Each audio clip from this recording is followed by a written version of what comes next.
Bon dia a tothom. Soc Pere Puig Anglada, el delegat del govern davant de la Unió Europea. En primer lloc, voldria, senyors presidents, senyores autoritats, benvolguts amics, amigues, bonjour à tout le monde, monsieur le président, merci d'être venu entre nous. Moi, j'ai fait comme vous la navette de Bruxelles à Barcelone. Ms. Vicheva, thanks a lot to be here. I will continue in Catalan. Sorry. Primer de tot volia dir-vos que és per mi un plaer, com cada any, ja l'any passat vàrem repetir, l'experiència va ser molt bona i agraeixo a la Diputació per haver organitzat aquestes jornades. Com sabeu, seguirem amb interès aquests debats i considero que el tema de l'agenda europea és clau en aquest moment per les institucions comunitàries. Volia dir-vos també que com a delegat de la Generalitat de Catalunya davant la Unió Europea he treballat des de 20 anys a Brussel·les, dels quals 18 anys com a funcionari de la Direcció General de Política Regional i últimament, en particular, tenim molt bona relació, molt bon treball actualment, tant amb el Comitè de Regions com amb la Comissió Europea, com amb la Direcció General que representa la senyora Vicheva. Volia després assenyalar dues coses importants. Primer de tot, el compromís del Govern de Catalunya amb l'agenda urbana, amb els programes, això es demostra en els programes operatius presentats per part de la Generalitat de Catalunya i en particular en el programa FEDER, que en aquest moment l'estan estudiant, ara s'han rebut les observacions per part de la Direcció General de Política Regional, on, entre altres temes, per exemple, podria citar tot el que és relatiu a les energies, a l'eficàcia energètica i com això s'aplicarà a l'agenda urbana i als transports i a la mobilitat a les ciutats de Catalunya. També voldria recordar el recolzament i el bon treball que es fa conjuntament amb totes les diputacions a Brussel·les, en particular amb l'oficina que té la Diputació de Barcelona a Brussel·les, que representa no solament a la Diputació, sinó a les 4 diputacions i a totes les entitats locals. I des de la delegació del govern sempre els hem recolzat i hem treballat mà de la mà amb ells. Això també ho voldria agrair a la Diputació, al seu president i a les persones que tenen a Brussel·les. Aquesta bona col·laboració crec que ha sigut en benefici de tots. Parlant de la senyora Vicheva, voldria dir-los que en aquest moment directora a la Comissió Europea, de la Direcció General de Política Regional, ella és responsable de diversos països, Espanya, Portugal, Itàlia, Malta, Xipre i Grècia, si no m'equivoco, i evidentment també responsable de Catalunya.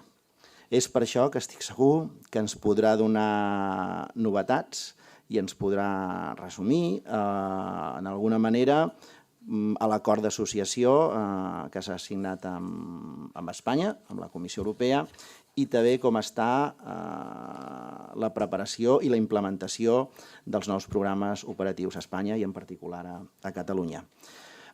Fins fa pocs mesos la senyora Vicheva va ser també directora a la Direcció General de Política Regional i s'ocupava, sota d'ella hi havia la unitat que portava política urbana, amb la qual ella coneix molt de prop i ha treballat molt amb tot el que és la nova agenda urbana europea i en particular me'n recordo quan va llançar el passat mes de febrer a Brussel·les amb una conferència Ciutats del demà, investir en el futur, i ella va també tenir l'oportunitat de parlar-nos de l'agenda urbana. Per tant, estic segur que és la persona més adequada i la que més ens podrà il·luminar amb aquest tema.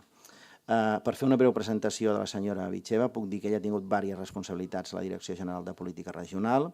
Ella va començar, si no m'equivoco, la seva carrera al seu país natal, a Bulgària, en el Ministeri d'Agricultura i Alimentació. Després va passar al Ministeri d'Exteriors i posteriorment a la representació permanent de Bulgària davant de la Unió Europea. Jo m'aturaré aquí, només volia agrair especialment a la Vicheva per estar aquí amb nosaltres i estic segur que us deixo amb les millors mans per explicar-vos les últimes novetats i com està l'état de l'art, que diguem a Brussel·les, amb aquest tema de la política urbana a Espanya i a Catalunya. Moltes gràcies, Vicheva.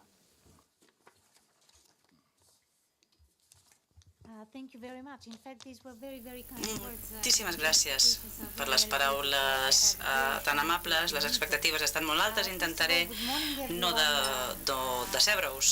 Bon dia, senyor president de la Diputació, president del Comitè de les Regions. Hem treballat molt, hem col·laborat molt estretament en els últims anys.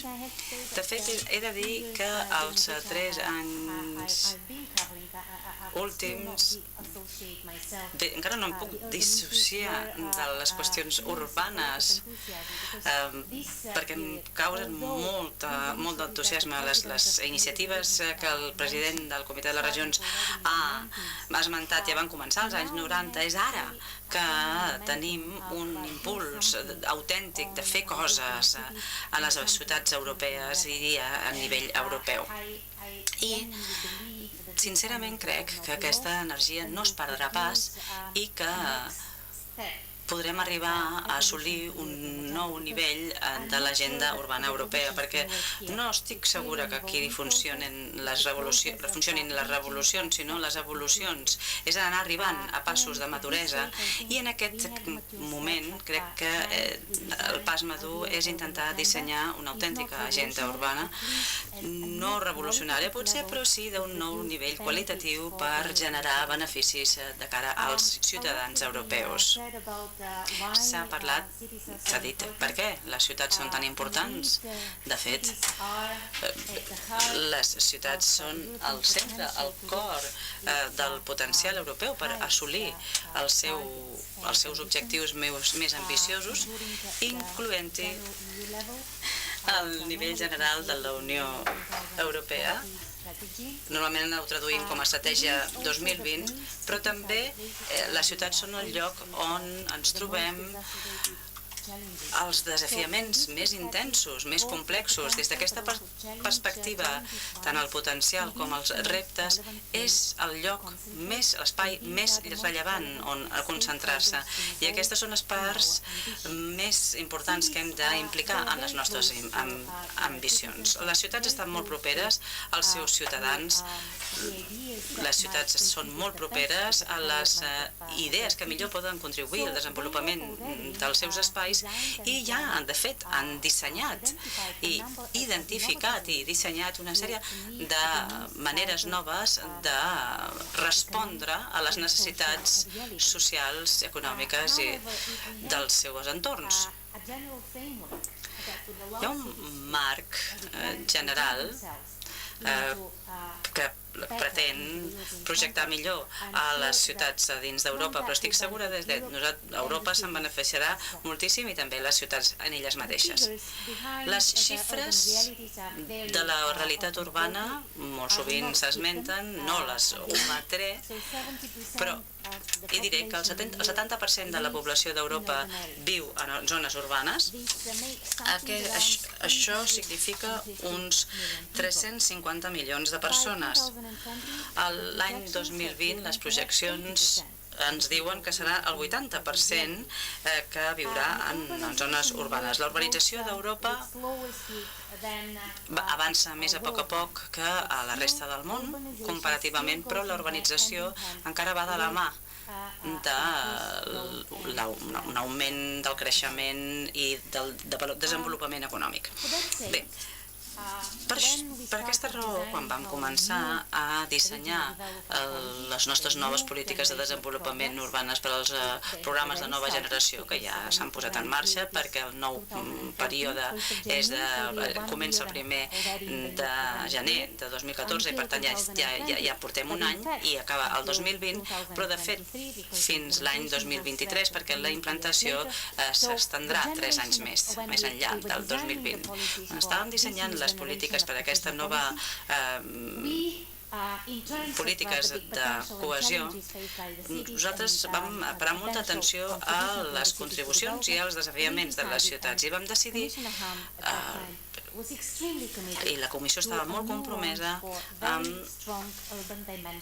el llançament amb la inclusió d'una gran dimensió local i urbana en aquesta ciutat. Amb l'ajuda del Parlament Europeu específicament i les regions hem pogut defensar aquesta dimensió urbana molt millor que no pas en períodes anteriors.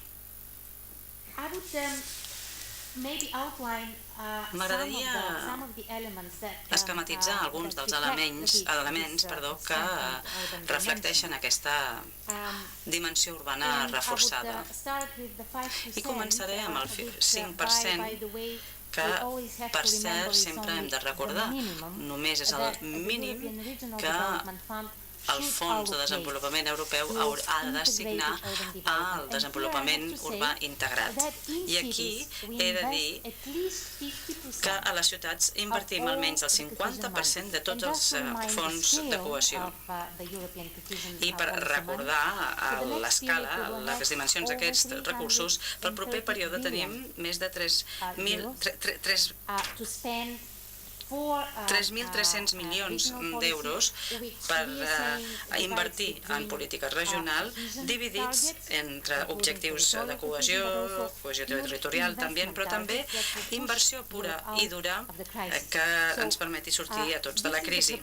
Aquesta és la dimensió de recursos de la qual parlem. El 50% va al desenvolupament urbà integrat, però són inversions més aviat sectorials. I per dir-ho molt clarament, ara ens agradaria enfortir un enfocament integrat on no hi hagi un impacte conflictiu entre els diferents enfocaments sectorials en un sol territori. Per tant, aquest mínim 5% d'assignació de fons hauria de ser per un desenvolupament urbà integrat sostenible basat en estratègies específiques que cobreixin tots els aspectes d'una realitat urbana. Això significa cobrir la part econòmica, mediambiental, social, climàtica i demogràfica. Aquestes estratègies són la nova capacitat que ens agradaria instaurar a les ciutats interessades en el desenvolupament urbà integrat sostenible. Les altres dues que hem introduït, les altres dues dimensions que hem introduït i amb les que intentarem promoure solucions innovadores en el desenvolupament urbà són solucions per accions innovadores. Si parlem del 5% mínim, estem parlant d'una gestió compartida. Això significa que els programes es dissenyen de manera compartida entre la Comissió i l'estat membre o la regió o la ciutat, però la gestió és dels estats membres o de la regió de les ciutats. És una gestió molt més directa i la Comissió també participa en l'elecció de projectes que donin solucions innovadores per arribar als objectius. I m'agradaria subratllar aquesta participació en selecció de temes que en els propers anys s'acceleraran molt de cara a totes les ciutats. Aquí tenim representants de les ciutats. Per tant, intentin dissenyar els millors programes de solucions innovadores que s'imaginin per les seves ciutats i sol·licitin i presentin-los com a projectes en aquest proper any. En tercer lloc tenim la ben coneguda eina del networking, del treball en xarxa. Sabem que una de les millors maneres de fer servir els nostres recursos no és reinventar la roda cada vegada a les ciutats, sinó que hem d'estar molt més ben connectats amb les altres ciutats per veure com funcionen, com enfronten els seus desafiaments, quines eines desenvolupen per superar-los, i això es pot fer de diverses maneres. En primer lloc, una cosa molt consolidada és el programa interregional URBAC. Tenim l'URBAC 3. Aquest programa és un gran intercanvi d'un programa d'aprenentatge i treballen moltes ciutats en aquest programa de networking i és empoderament, construcció de coneixement, capitalització. Aquest programa ja s'ha presentat a la comissió i tenim bones perspectives per adoptar-lo cap a final d'any o principis de l'any vinent. I l'altra eina és la xarxa de desenvolupament urbà que està relacionada és a dir, que reuneix a tots els innovadors de les ciutats, podríem dir. Tot aquest 5% mínim d'inversió en desenvolupament urbà integrat sostenible i els que es presentaran amb solucions innovadores i la gestió directa de la comissió. Per tant, volem crear un fòrum amb un diàleg directe endegat per la comissió, els que realment estan per endavant en la nostra filosofia d'aquesta dimensió urbana enfortida. Ara mateix la situació pel que fa a les negociacions dels acords, les aliances, etc. Aquest és un dels elements més importants ara mateix. No saben quina quantitat d'energia hi ha acumulada als països i a les regions per intentar endegar el nombre més gran possible de programes i aquesta energia arribarà al seu pic a final de l'any. I pel que fa als acords, a les aliances, i tenim de 28, ja n'hem adoptat 27. Tots a finals d'octubre, incloent-hi a Espanya. Per tant, felicitats per haver arribat a aquest acord, també a Espanya. Aquest document estableix el nou marc estratègic per veure com nosaltres perseguirem els temes de desenvolupament urbà. L'últim acord s'adoptarà, de fet, aquest mes, i ja estan en plena adopció del projecte. Pel que fa a la part operativa, encara no estem tan avançats. Tenim uns 20 programes operatius de 200 adoptats i a finals d'any esperem haver aprovat uns 60, però això sense prejudici d'altres programes i potser altres 50 o 60 que es prepararan per la seva adopció i que aquí potser s'adoptin en els primers 3 mesos, potser de l'any que ve. La resta s'adoptarà en la segona meitat de 2015 i he de dir que demanar a Catalunya que intenti fer molts esforços per aprovar aquests esforços perquè si no la segona meitat de l'any que ve s'ha de fer totes les esmenes i s'han d'introduir totes les esmenes per tant entrar en el pressupost de 2015 i no podem fer una altra cosa si no s'avança en aquest procés.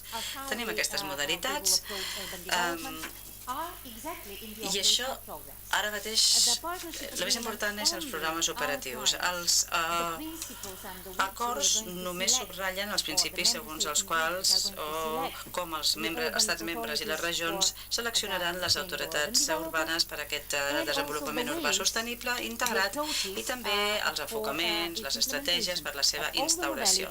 Però totes les modalitats quedaran reflectides en els programes operatius. He de dir que, evidentment, nosaltres encara estem negociant amb tota una sèrie de presumpcions i prejudicis darrere, però ja tenim més d'un 5%, tenim aproximadament un 10% que sortirà de la política de cohesió social, uns 30.000 milions, o desenvolupament territorial integrat, és a dir, un context més ample, no només urbà, i per al desenvolupament urbà integrat sostenible aproximadament 10.000 milions part invertits mitjançant les noves eines d'inversió territorial. 17 estats membres ho faran amb ITI l'acrònim d'Integrated Territorial Investments, i es tracta no només, es tracta també d'incloure i d'implicar el Fons Social Europeu pel que fa a els objectius temàtics específics que concentrarem aquestes inversions territorials. La majoria dels països objectiu 1, objectiu 4, baix carboni, és a dir, energies renovables, transport públic, etc. I també inclusió social i regeneració urbana, que és una prioritat d'inversió específica i un objectiu temàtic important en les nostres normatives. Una altra cosa molt positiva és que tindrem el desenvolupament comú, que és una altra eina introduïda en la nova legislació, que es farà servir també per la relació, per enfortir la relació entre parts urbanes i no urbanes. En els últims 2 anys, Regio va estar molt motivada per enfortir la perspectiva urbana-rural, perquè no podem crear més línies divisòries, i parlant de zones funcionals no podem posar més fronteres administratives a una governança òptima i un desenvolupament òptim. Per tant, a Urban 3 he dit que aquest programa és possible que ja s'adopti a finals d'any, i he de dir que els objectius temàtics escollits per Urban 3, perquè necessitem concentrar-nos, necessitem centrar-nos, és un objectiu temàtic 1, que és innovació, 4 de nou, baixes emissions de carboni, també el 3, que és el patrimoni cultural, 8, mesures especials de mercat, i 9, salut, accessibilitat per garantir la inclusió social, etc. I els 4 objectius principals d'Urban 3 estan relacionats amb compartir coneixements i construir coneixement, disseny i implantació de polítiques i la millora de les capacitats. I aquí he de dir que les ciutats ambicioses a l'hora de desenvolupar les seves estratègies integrades poden rebre l'ajut d'Urban 3 creant, millorant i desenvolupant aquestes capacitats per acabar d'explotar tot el seu potencial pel que fa a aquesta nova eina.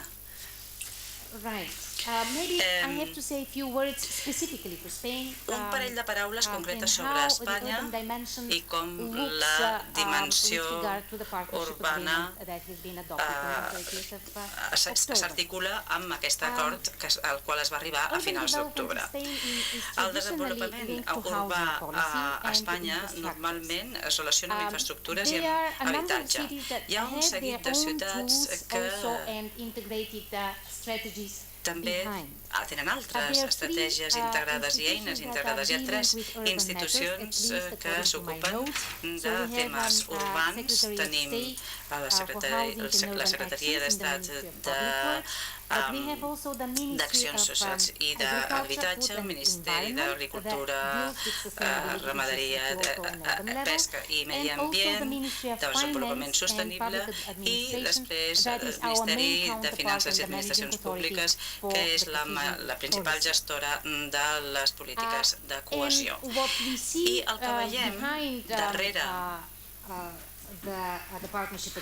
d'aquest acord, o dins d'aquest acord, signat a l'octubre, és que el Ministeri de Finances seleccionarà estratègies per ciutats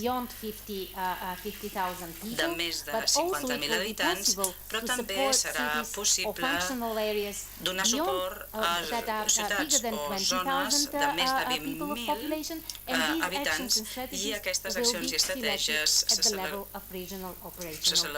se seleccionaran a nivell de programes regionals operatius. He de dir que Espanya porta molt de temps en aquesta dimensió urbana i potser hauria d'esmentar les lleis adoptades, incloent-hi també a Catalunya, però també les Illes Balears, que tenen una llei especial sobre barris i desenvolupament urbà. Hi ha tota una varietat de marcs institucionals en les regions i en general també dels estats membres, però es combina amb una activitat molt vibrant que té lloc a moltes societats espanyoles. La fita d'aquestes polítiques a Espanya es troben dins de l'Agenda 21 i he de dir que les ciutats espanyoles han estat molt actives en les iniciatives d'alcaldes. Tenim aproximadament 1.000 ciutats que ja formen part d'aquesta xarxa, d'aquesta iniciativa.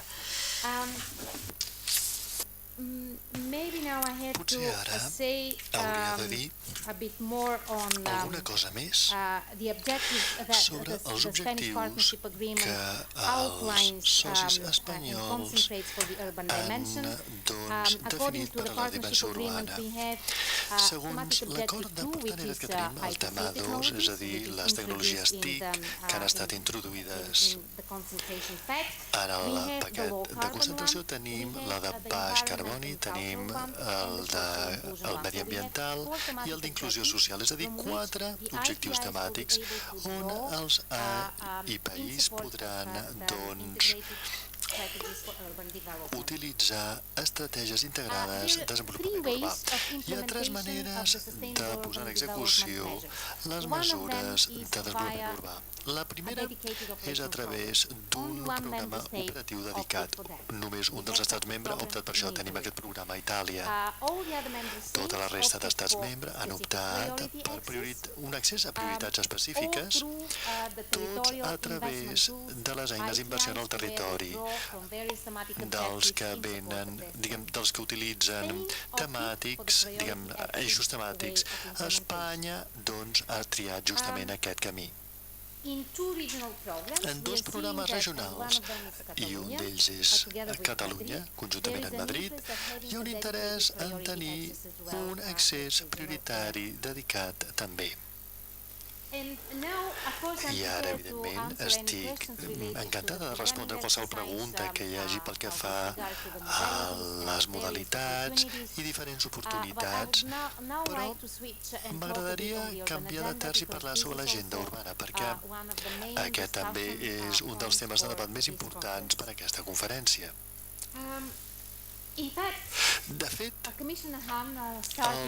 comissari Hahn ha començat amb una iniciativa molt forta pel que fa a l'agenda urbana.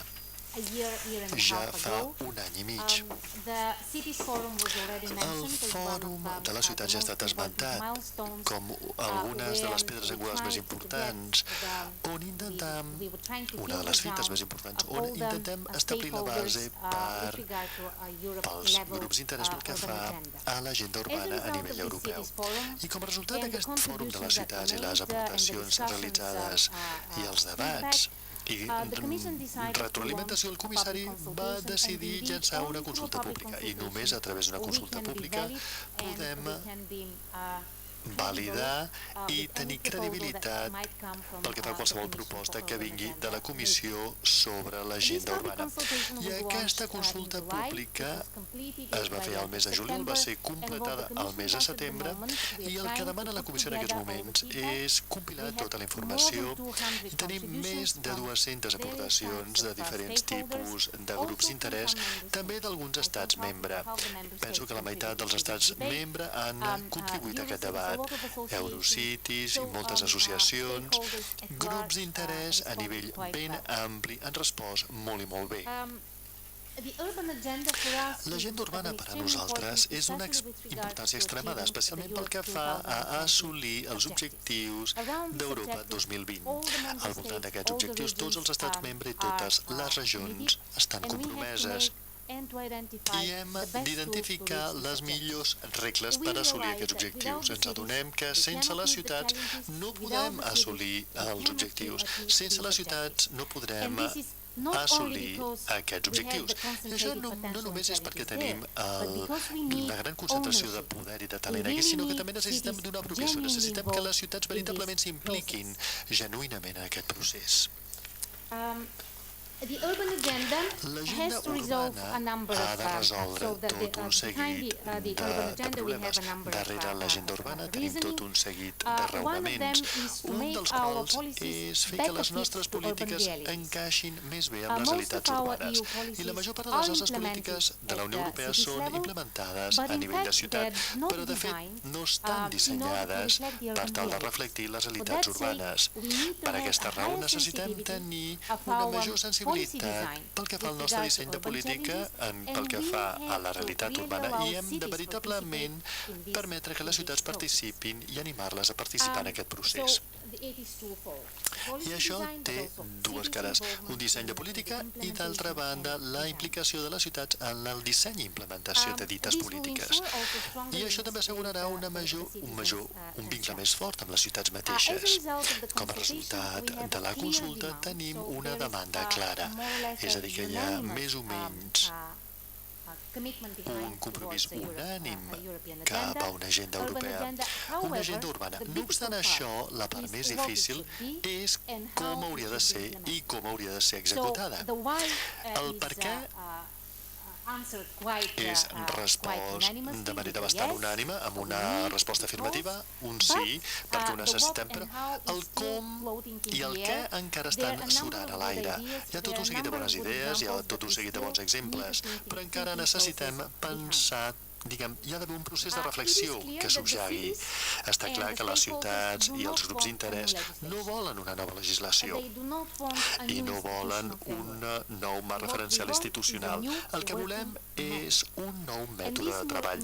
I aquest nou mètode de treball hauria de crear una plataforma tant dins de la comissió, on necessitem d'un enfocament molt més coordinat, i ja s'ha dit anteriorment que tenim tot un seguit d'iniciatives, molt bones iniciatives, entre parèntesi, com per exemple ciutats intel·ligents, el conveni amb alcaldes, però necessitem consolidar-les, necessitem aprofitar les sinergies a través de la coordinació i diferents iniciatives, i aquesta plataforma interna per a la comissió crearà justament això.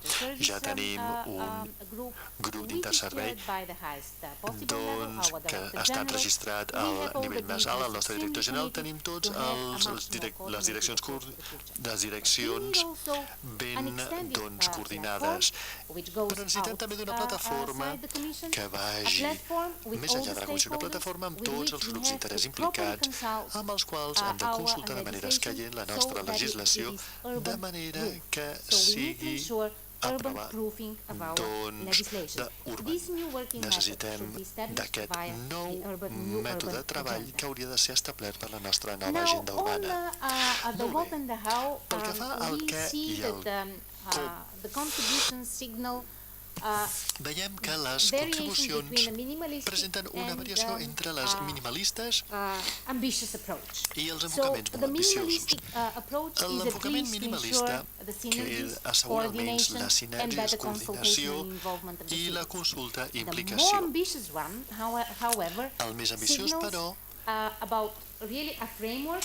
presenta un marc referencial, un objectiu, amb un seguiment i una avaluació. El compromís a aquest objectiu pot variar entre alguns enfocaments voluntaris i potser m'aturaré aquí, de manera que veritablement not including kind of compulsory methods from the Commission. No introdueixi mètodes obligatoris per part de la Comissió. Aquí he de dir que la Comissió no busca noves competències. En relació amb això és molt sensible perquè no tenim competències aquí i de manera que la Comissió està aquí per facilitar el procés. Si el Comitè de les Regions i les ciutats decideixen comprometre's, això serà molt més que benvingut i això està d'alguna manera garantit per la iniciativa de l'acord entre alcaldes.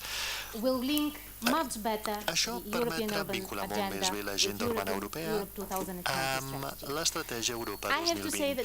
I he de dir que ara estem en situació de revisar l'agenda 2020 i ara els grups d'interès han de transmetre els seus missatges perquè hi hagi una més gran vinculació entre els dos, és a dir, l'agenda urbana europea i aquest procés. Com ja he dit, no pretenem dur a terme canvis revolucionaris, però sí que volem tenir una evolució coherent i gradual cap a una agenda urbana més coherent per a Europa. I aquí també voldria esmentar que tenim tot un seguit de punts forts pel que fa a com la dimensió urbana és seguida. Tenim la implicació de la Comissió, també tenim el procés intergovernamental. I no hem d'oblidar això mai, perquè aquest procés intergovernamental ha lliurat tot un seguit de documents molt i molt importants, com la Carta Blanca, la Declaració de Toledo, de manera que tenim tot un seguit de claus com a resultat del procés intergovernamental. Ara veiem, i en el nostre treball amb les presidències de la Unió Europea, veiem un alt compromís per part dels estats membres per anar de la mà amb la Comissió i que totes les maneres de treballar s'uneixin de manera més coordinada per obtenir millors resultats. Estem treballant molt durament amb els següents presidents, la següent presidència, que està pensant en un fòrum que es durà a terme en el mes de maig i que sotmetrà a prova el terreny per a la propera comissió, la comunicació que la comissió vol publicar. I sentim que el Comitè de les Regions espera de nosaltres un llibre blanc. I efectivament tenim una comunicació que presentarà el paper de les ciutats pel que fa al creixement i la inversió i la creació de nous llocs de treball, i s'espera que sigui publicat el proper mes de juny i que d'alguna manera presenti les modalitats d'una nova agenda urbana. El darrer punt pel que fa a l'agenda urbana. Necessitem no només consolidar els nostres pensaments i reflexions sobre la dimensió urbana a Europa, sinó que, a més, molt sovint se'ns demana a nivell internacional que lliurem l'aportació europea al model europeu de ciutats. En aquest sentit, el nostre debat projectarà a nivell internacional, estem preparant una aportació per la UN Habitat l'any 2016. Aquest debat encaixarà molt i molt bé amb les aportacions fetes per la Unió Europea com a tal, a més de les aportacions fetes pels diferents estats membres a UN Habitat. Hi ha també més treball a fer, a més el que ja he dit, però en poques paraules, ara estem en el mig de dissenyar la nostra nova agenda urbana per a la Unió Europea. Espero que serà lliurada i que satisfagui les satisfaccions de les ciutadans i de les ciutats. Encoratgem a les ciutats a ser molt més proactives i esperem que continuarem el diàleg amb les ciutats, almenys de manera tan intensa com fins ara, i els desitjo tots els èxits a aquesta conferència i estaré encantada de participar en el debat. Gràcies per la invitació i per haver organitzat aquest.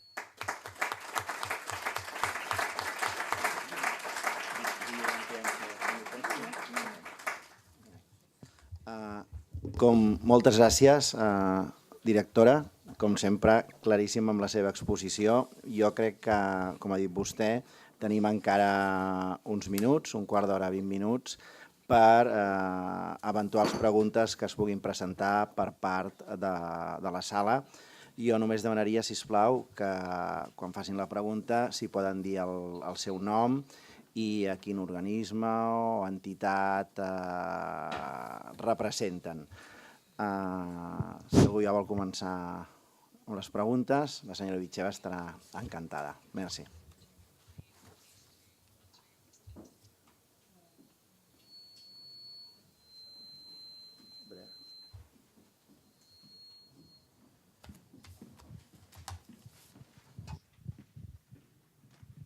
Bon dia, Josep Maria Lorduí, Diputació de Barcelona.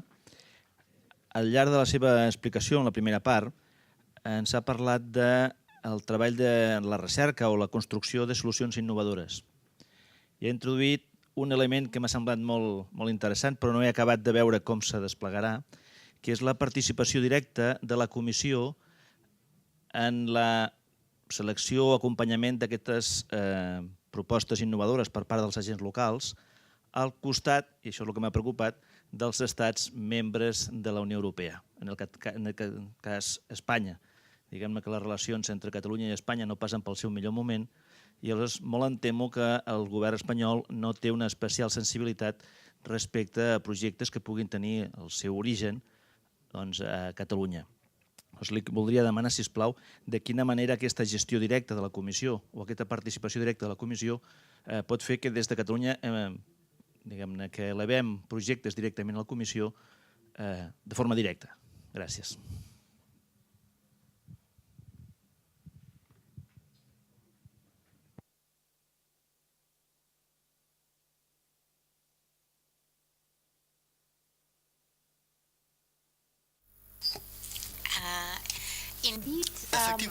Efectivament. En comparació amb la nostra manera normal de fer les coses, aquest objectiu específic serà posat en execució a través de la gestió directa, la qual cosa significa que els estats membres no estaran implicats. No escoltarem els estats membres en relació a l'avaluació dels projectes. Tindrem uns 330 milions que seran assignats sobre la base del pes de les propostes, sobre el cost de les propostes.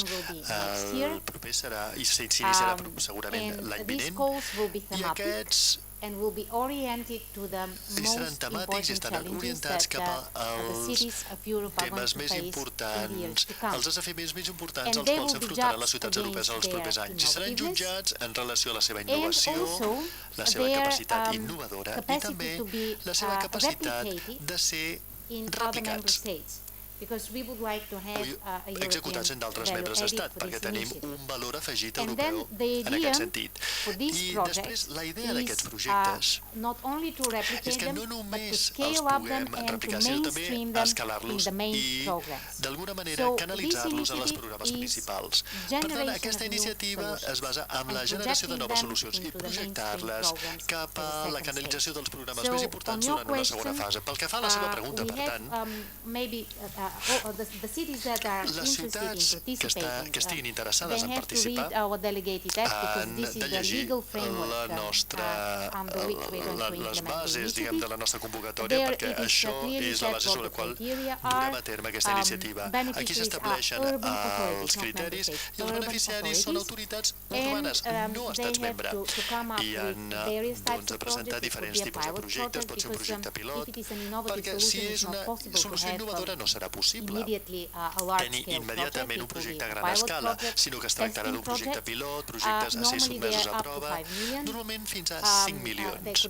Però també podrien ser estudis de viabilitat per diferents idees i poden sol·licitar-lo un cop es faci la convocatòria. Tindrem una convocatòria cada any i esperem, a veure, si dividim la mitjana, la quantitat mitjana de cada projecte individual, potser tindrem uns 150 projectes o uns 170 projectes conjuntament que estaran preparats per ser posats, canalitzats en els programes principals posteriorment.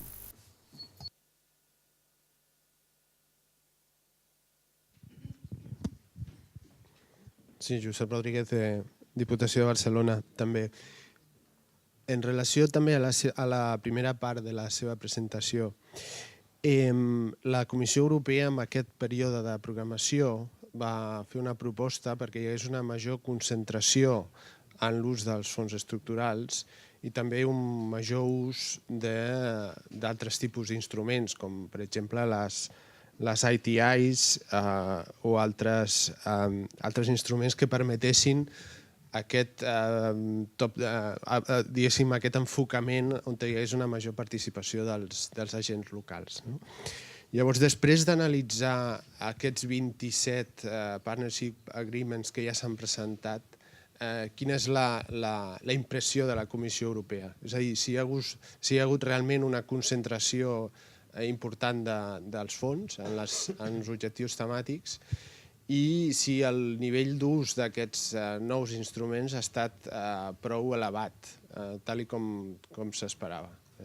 Nosaltres, una mica analitzant alguns Partnership Agreements, veiem que, per exemple, en alguns casos és bastant limitat. Llavors, voldríem saber la impressió de la Comissió en relació a aquests aspectes.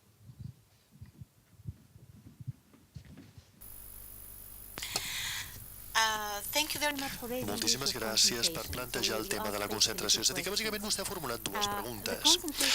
La concentració és un dels principis que nosaltres volem reforçar en el nou període de programació i es relaciona al tema de la massa crítica.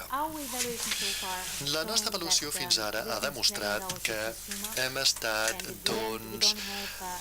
abastant massa i no tenim resultats clarament visibles en alguns casos. Per tant, la concentració és molt i molt important per tal de prioritzar els nostres esforços fins a alguns motors de creixement més importants.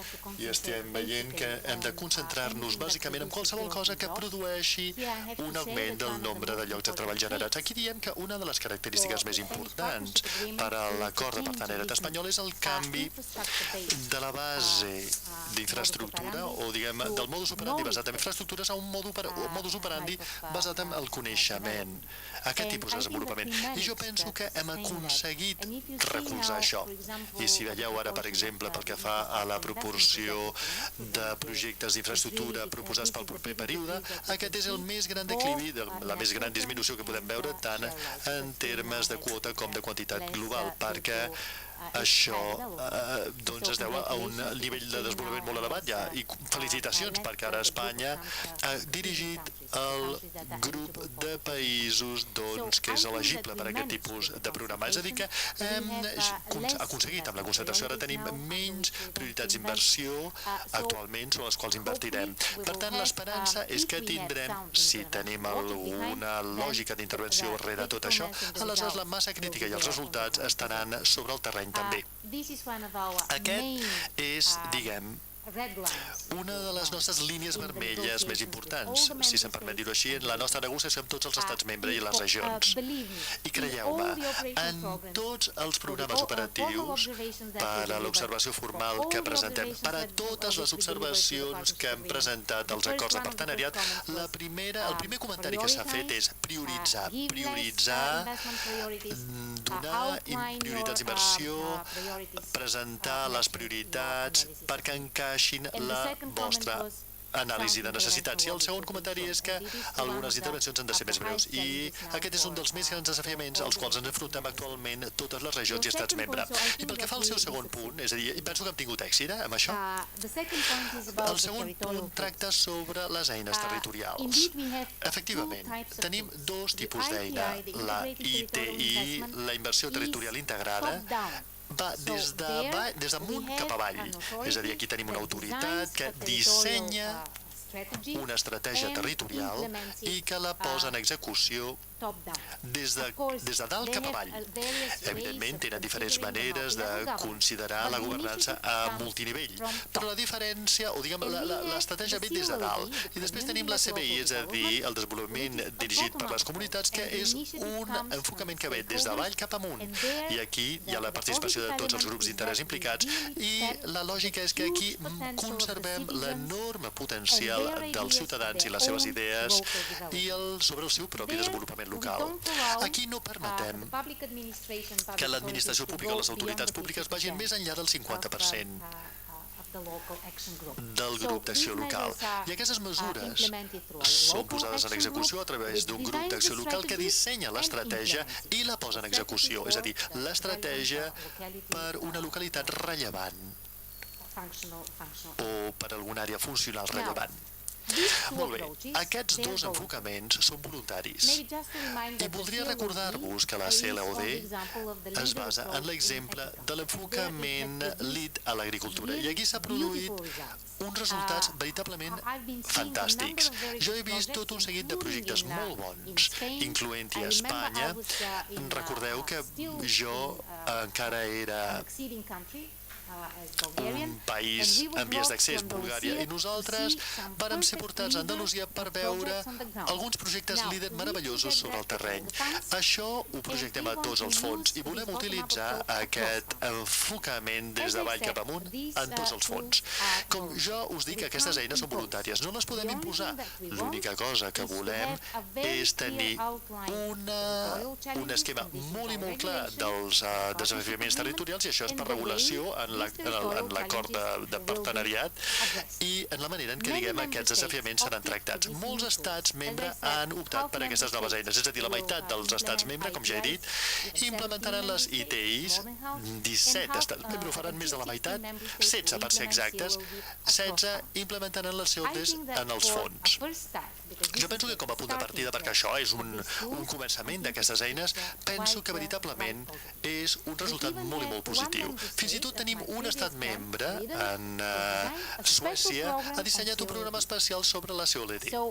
De manera que jo diria que ara per ara tenim una situació positiva. Hem proporcionat tot un seguit de guies, perquè com a nova eina és important, importantíssim, que informem bé els grups d'interès implicats. De vegades, doncs, es perden els detalls, algunes regions tenien molta por de tenir problemes d'auditoria, però jo penso que hem aconseguit resoldre, evidentment, tots aquests problemes amb la solució de tots aquests problemes, i hem tractat, ens hem enfrontat a aquests problemes, de manera que ara tenim uns bons resultats en perspectiva.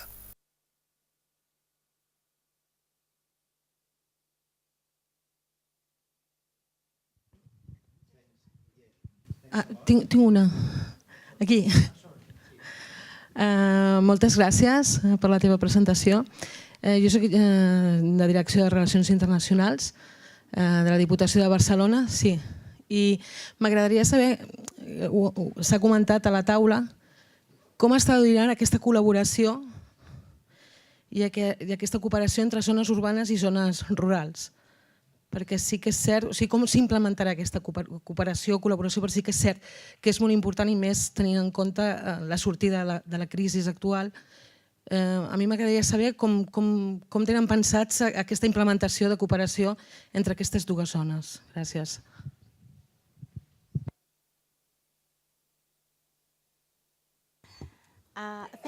Moltíssimes gràcies per formular-me aquesta pregunta. Veritablement és una pregunta que se'ns formula tot sovint. Fins i tot des d'un punt de vista reglamentari, a les nostres reglamentacions específicament hem esquematitzat el desafiament de la relació entre les zones urbanes i rurals, que és un desafiament que ha de ser tractat, i la millor manera de fer-ho és considerant àrees funcionals, en les que tens zones purament urbanes, periurbanes i zones rurals que entren dins d'una mateixa àrea funcional. I aquesta és la millor manera de fer-ho, perquè tractes els desafiaments tal com existeixen territorialment, en lloc de separar-los administrativament, i en aquest cas perds la manera òptima de tractar amb aquest tema, des del punt de vista de la inversió de qualsevol altre problema que no sigui necessàriament financer. És a dir, que les àrees funcionals són l'eina que s'ha d'utilitzar, i molts estats membres i regions tenen la tradició de dissenyar i pensar en termes termes àrees funcionals, d'altres no. A nosaltres ens encantaria projectar això i intentar difondre aquest abordatge. La segona manera és a través de les àrees funcionals i les seves estratègies i a través de les eines territorials que tenim, perquè les ITI poden seleccionar els seus territoris. Una OCLD també pot fer-ho i el territori pot ser una àrea funcional que uneixi tant zones urbanes com rurals. També voldria esmentar que aquesta acció territorial iniciada al Parlament i que va durar un any i mig o dos, vam treballar plegats amb l'OCDE i vam convidar d'altres persones interessades a analitzar aquest projecte. Hi ha un bon article de l'OCDE sobre els resultats, sobre la base de tot un seguit d'estudis de cas realitzats. I aquí es poden trobar bones solucions sobre com establir bons partenariats entre zones urbanes i rurals. Moltíssimes. Thanks a lot. Thanks a lot for the conference. Thanks a lot for the answers to the questions. I hope to see you in Brussels or in Barcelona again.